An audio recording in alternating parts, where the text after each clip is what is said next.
Hey everyone, and welcome back to another video on Unreal Engine 4. Now that we have the engine hopefully downloaded, we can start to create our project. So that is what we are going to do in this one. Okay, so in your Epic Games launcher, go ahead and click Launch next to your whatever engine version that you have.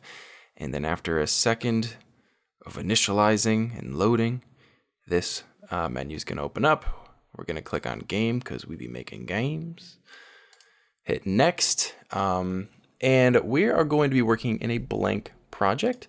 Unreal does have a first-person template, and while that's all well and good, pretty much all of the code that Epic has in there we won't use anyway. So by using a blank project, we're going to have to do a couple of steps in this video and the next one that we wouldn't normally have to do. But in doing it this way, we can have everything more personalized the way that we want it. It's just going to work out better for us, okay? Trust me. So go ahead and click on Blank Project. Find a place on your computer that you want to save this project, and I'm going to call this FPS. What should I call it? Class project. That's looking pretty good to me. All right, and then go ahead when you're ready, giving it a name. Go ahead and click on Create Project. With our project open, if you did it correctly, you should see these two weird, funky looking chairs with this very expensive glass thing sitting on a table. Why this is the default engine thing, I have no idea, but it is. We can go ahead and click on this little button here to show all of our folders. The whopping one of them, the starter content, that should have been enabled automatically. And we are going to start by setting a couple of things up. So let's go ahead and right click on content and make a new folder, and we'll call this FPS.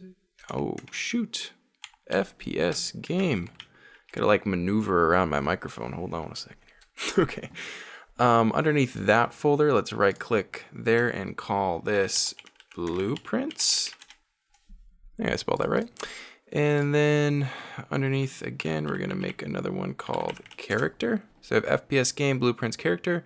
And if you're like me, you like to set things as colors. So I'm gonna hold down Shift and select all of them.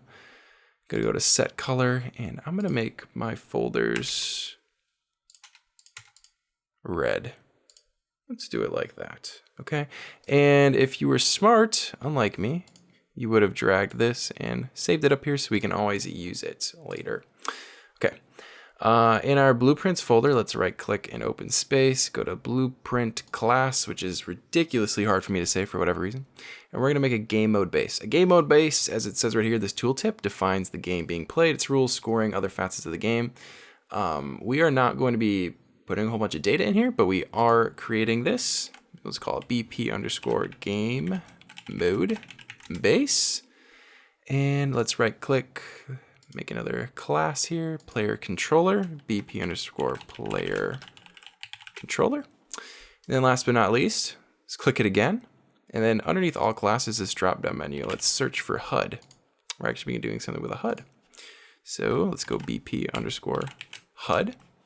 What we can do is we can hit the Save All button, and it'll get rid of these little asterisks there. So all of our things are now saved.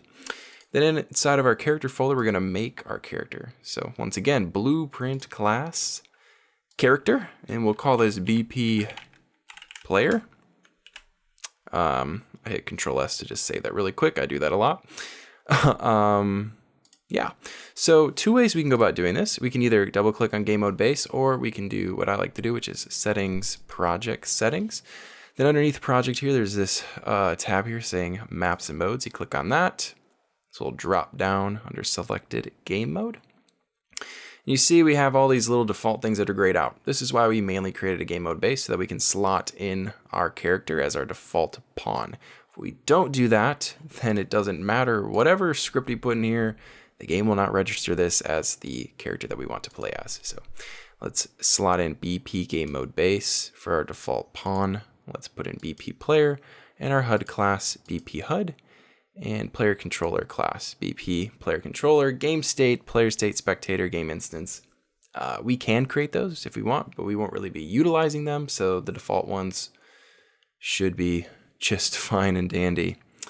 One other thing that I want to do before I end this video is on this little drop down menu right here.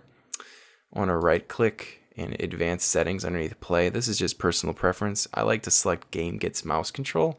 This allows it so that whenever I hit play, I don't have to click inside of the window every single time. It just automatically enters into the game. And then underneath that same drop down, I like it a new editor window rather than it playing in this thing. So if you notice, if we hit play, you have music. Well, it's not really music, it's atmospheric sound, I suppose.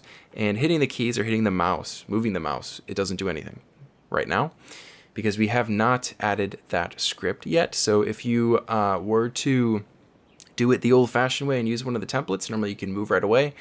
But in a blank template, you can't do that. So in the next video, we are going to allow our player to start looking around and moving around. And yeah, we'll do some of that stuff. So right now it's just some basic framework stuff, but it is good to know how to do this. So that's what we will be doing in the next video. So I hope to see you there.